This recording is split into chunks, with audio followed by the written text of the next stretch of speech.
Hi, I'm Roger EUC, and that's the InMotion V9. If you're watching this video, you've probably seen a lot of other review videos and information about this wheel, and all of it has been positive. And a lot of people are wondering, why is everything on this wheel positive when so many other wheels get released and people post critical reviews or point out flaws and things like that that haven't really popped up about this wheel. That's what we're going to get into, why everything has been so positive on this wheel and what the truth about the wheel actually is. So spoiler alert, the wheel is pretty good. So there's not going to be too much scathing stuff on there, so if you're looking for nasty bad things, you're not really going to find it. But I will get into a few of the reasons that this wheel has gotten pretty much exclusively positive press. So let's get into it. Hey, I'm Roger EUC, and I am here on the InMotion V9. There it is. And I think a lot of you have probably heard lots of positive things about this wheel. As a matter of fact, you've probably heard nothing but positive things about this wheel. I'm already beeping the thing. But yeah, there goes one negative. I'm riding around with, you know, no gear on, just going all lackadaisical around the neighborhood, and I'm already getting speed alarm beeps on it. But yeah, so I want to go over a few of the things. So we've seen the range test videos and all the little trick videos and daily life use videos from these reviewers that have gotten a hold of these wheels, and they're saying nothing but positive things. But why are they saying nothing but positive things? So it could be partly that they all get the wheel, including myself, without paying for it, but that is what we are doing with lots of these wheels. We get the Sherman L and the Blitz and whatever, we test them, and maybe we like them, maybe we don't, but we always say what we mean. This wheel does seem like people are afraid to, I don't know, to say anything negative, but is that because there's nothing negative to say? Well, there are some negative things to say about it, and I'm going to say a few of them, but I guess none of them are really a surprise. The speed alarm you heard a little bit ago, that's one of them. The suspension not having any rebound or compression damping, that's another one. It's not huge, but it's something. The thing being made of plastic. I mean, we all used to ride plastic wheels back in the day, but now it seems like most of them are going to metal, magnesium, aluminum, whatever, with plastic bits that are, we'll call them consumable. So in a crash, plastic bits break, you change them out. That may be the case with this wheel also, but it looks like it would be, I don't know, more likely to take severe damage than otherwise. So if you do have a catastrophic crash with this thing, I guess number one, it's not going to be at incredibly high speeds, because the wheel itself is only happy at, I don't know, anything more than 25 seems like pushing it. But the battery life on it is, I don't know, a little bit less than other wheels would be too. The Falcon, for instance, is got a bigger battery than this. I was actually able to do the entire Mount Baldy run on my Falcon.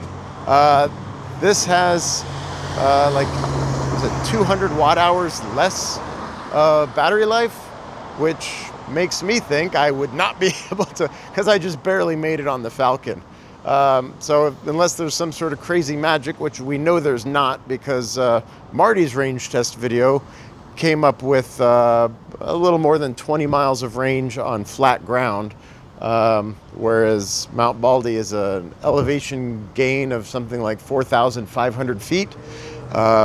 So that means that, yeah, we'd be out of luck if we wanted to get to the top of Mount Baldy. So the other positive things that we're hearing about it are technology based. So you've got this cell phone connection that is always on. So the wheel, well, I guess it's always on until the wheel gets down to 20% battery life. And the reason for that being, it does consume battery to have a cell phone antenna running. So if you have a cell phone antenna running, receiver, radio, whatever, you would expect the battery to drop down. I'm not noticing it dropping down much.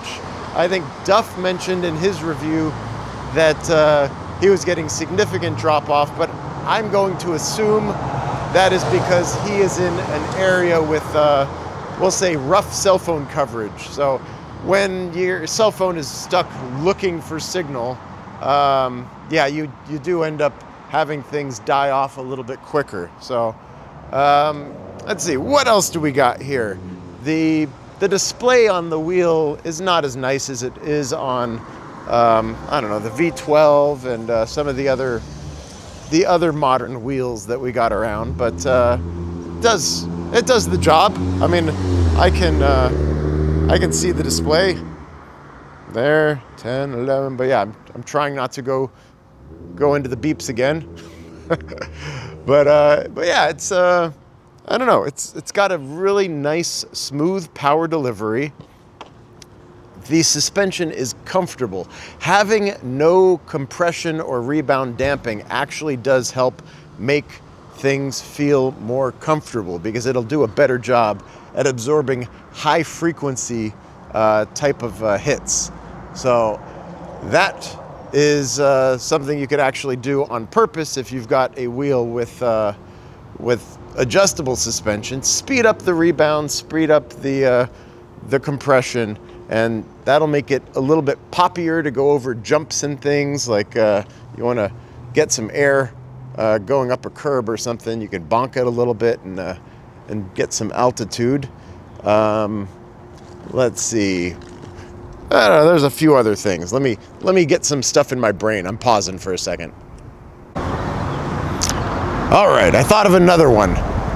So I said it has smooth power delivery, but the quantity of power that it has is fairly limited. So it is fairly easy to over torque this wheel, which just means you lean forward a little bit and you can hear the motor getting a little grindy and which, I don't know, it's pretty easy to get to know the wheel and not have that kind of thing happen.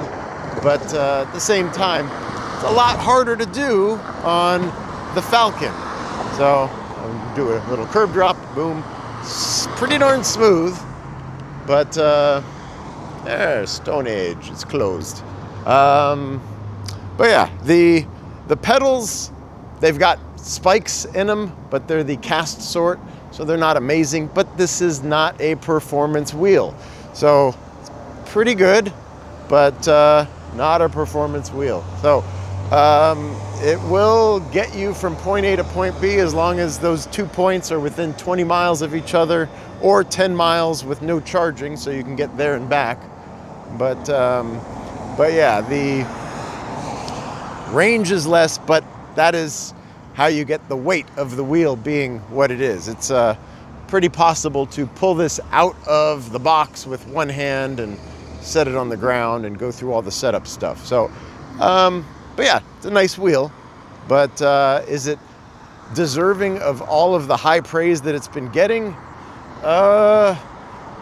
It definitely deserves some of it, but for people to be talking about it like it's the wheel of the decade, I don't fall into that camp. I'm happy on this wheel, but I will not buy one. I was happy on the Sherman L, and I bought one. I was happy on the Falcon, and I bought one. Although, I guess if I could turn back time, I might have waited for the Aero, because that seems pretty damn cool too. Although the price is a decent amount higher than this wheel, but the performance is, it would actually be a performance wheel. The Falcon, I consider a performance wheel, even though it is in the same sort of size and specs as this. You can lean into it harder, you can jump it, you could abuse it and crash it, and it survives. So yeah, there's definitely something about having a wheel that you know is sort of made to be pushed to the limits. Oh, speaking of that, the power delivery, I say, is so smooth on this, but that has to do with the tuning of the firmware. So if you tune the firmware like within a hair of its life, if you get the, I don't know if anybody knows about that stuff, but there's 3 values and you put one up really high and then you might get some oscillations and vibrations and stuff. But Bigode, they push the limits on their firmware, which is why sometimes you do get those high frequency oscillations and those, I don't know, things that you don't expect to have going on a wheel, But the reason you get them is because, ooh, it's dark. They want you to be able to get the maximum performance out of the wheel. So how do you do that without proper programming? Yet you don't. So they put the programming where it needs to be, and you can feel the difference. So anyway, just riding around, enjoying my time on the V9, because I get to give it to the next person, which that's how this works. Get a wheel, test it out, send it on to the next person. And I think the biggest reason people are saying so much positive stuff about this wheel is probably because Albert is a great guy, and he's heading up the push to get this out there and to get it reviewed. And everybody knows that this is coming from Albert's company, and everybody wants to keep Albert happy because he's a great guy. So I personally would like to be 100% honest and forthcoming about whatever reviews and products and things I'm doing. But I do find it hard to say anything negative about the wheel, because I don't want to hurt Albert and his relationship with InMotion and my relationship with Albert. But luckily, there's not a lot of negative stuff to say about the wheel. But it would be good to make sure that if anybody does have something negative to say, that they don't get like kicked out of the test wheel rotation, things like that, because that leads to people losing faith in reviewers and the companies that choose only the people that say positive things to review their stuff. So I don't think that would happen with this wheel, just because it's sort of I don't know, it's a different kind of product. It's not for me. Do I like it? Yes. Am I going to buy one? No. But would I recommend other people to buy it?